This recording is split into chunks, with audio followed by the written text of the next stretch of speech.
सुप्रभात बच्चों।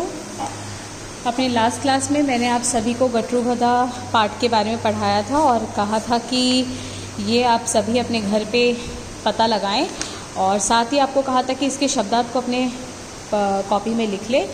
आज हम इसके मौखिक और लिखित प्रश्न और बाकी वाक्य पूरे करो और भाषा ज्ञान पर ध्यान देंगे। तो चलिए पहला प्रश्न पढ़ते हैं। पहला प्रश्न है कि गट्रू की पीठ पर जब नमक था तो वह क्या सोच रहा था। गट्रू की पीठ पर जब नमक था तो गट्रू सोच रहा था, मालिक ने क्या खरीद लिया है, यह इतना भारी है कि मैं उठा भी नहीं पा रहा हूँ। वह यह सोच रहा था कि मालिक ने ऐसा क्या खरीद लिया है कि मैं इसे उठा भी नहीं पा रहा हूँ। दूसरा प्रश्न है कि जब व्यापारी ने गट्रू की पीठ पर रुई लादी तो उसे कैसा लगा। जब व्यापारी ने गट्रू के पीठ पर रुई लादी तो गट्रू को लगा इस बार तो भार बहुत कम है। ठीक है, जब उसने गट्रू के पीठ पर रुई दिया था तब उसे लगा था भार तो बहुत कम है।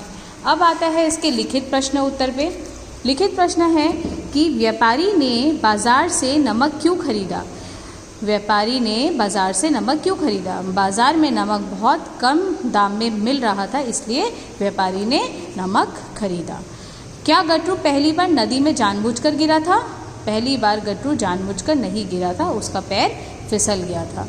पानी में जाकर रुई भारी क्यों हो गई। पानी में भीग कर रुई ने पानी सोख लिया और भारी हो गई। ठीक है, तो इस तरह हमारा मौखिक और लिखित प्रश्न खत्म होता है। अब आते हैं हम सही उत्तर पर टिक लगाओ। व्यापारी के पास क्या था। आप सभी को पता है व्यापारी के पास कुत्ता था, नहीं गधा था। ठीक है, व्यापारी के पास एक गधा था। फिर है गट्रू कहाँ गिरा। पानी में। आप सभी को पता है कि गट्रू पानी में गिर गया था। ठीक है, गट्रू का बोझ कम क्यों हो गया।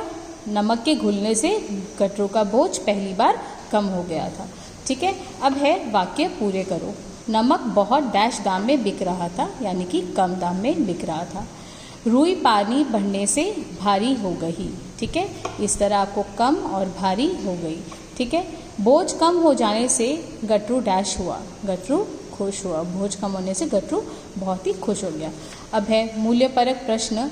मेहनत करना क्यों अच्छा है, स्माइल बनाकर बताओ। हमारा काम हो जाता है, सही बात है। खुशी मिलती है, सही बात है।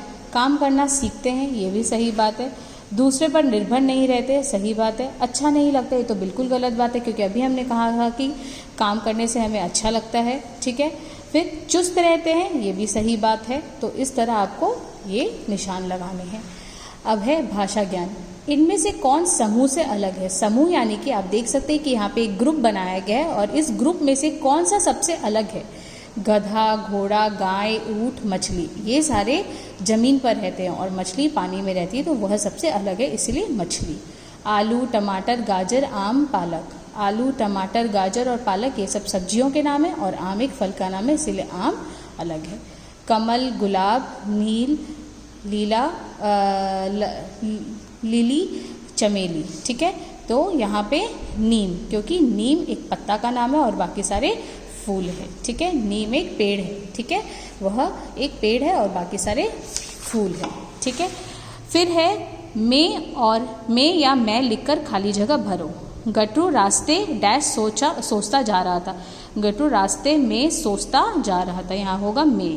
डैश तो भोज से झुका जा रहा हूँ। मैं तो भोज से झुका जा रहा हूँ। यह तो इतना भारी है कि डैश उठा भी नहीं सकता। मैं उठा भी नहीं सकता। नमक बहुत कम दाम में बिक रहा था। तो इस तरह आपको मैं और मैं का प्रयोग करना है और इसको खाली जगह को भरना है। अब है र में बड़ा ऊ और र में छोटा ऊ और र में बड़ा ऊ के शब्द लिखो। बच्चों आप सभी को बता देती हूँ कि जब र प्लस छोटा ऊ होता है तो हम उसे ऐसे लिखते हैं। ठीक है, लेकिन जब र प्लस बड़ा ऊ होता है तो हम उसे ऐसे लिखते हैं। ठीक है, तो अब ये देखो, ये है छोटा ऊ, तो छोटा ऊ से तीन शब्द अगर हम यहाँ देखें तो क्या क्या है। रुई, रुकना और रुपया। रुई, रुपया और रुकना। फिर अगर हम बड़ा ऊ से देखें तो यहाँ पे है गट्रू, रुमाल, अमरूद। गट्रू, रुमाल, अमरूद। इस तरह आपको लिख लेना है। अब है पढ़ो, समझो और लिखो। रास्ता, इसे हमें तोड़ तोड़ कर लिखना है। ये है वर्ण विच्छेद जो आप अपने बड़े क्लासेस में पढ़ेंगे। र में आ की मात्रा रा, ये था आधा, इसीलिए इसके नीचे हलंत लगा है। स फिर ता, रास्ता। फिर है व्यापारी, आप देख सकते हैं ये आधा है इसीलिए व और उसके नीचे हलंत लगा है। व या पा री, व्यापारी। फिर है क्या, वापस आप देख सकते हैं ये आधा है तो इसके नीचे हलंत लगा है, इसका मतलब आधा होता है क या क्या। फिर है बस्ता, फिर से आप देख सकते हैं ये आधा स है इसीलिए हलंत लगा, स ता, बस्ता। तो बच्चों इस तरह हमारा गट्रू गधा पाठ खत्म हो गया है और अपने नेक्स्ट क्लास में हम इसके अभ्यास पुस्तिका यानी कि वर्कबुक को देखेंगे। आशा करती हूँ कि आप सभी इसके मौखिक और लिखित प्रश्न उत्तर लिख कर यह सभी कर ले। Thank you, have a nice day.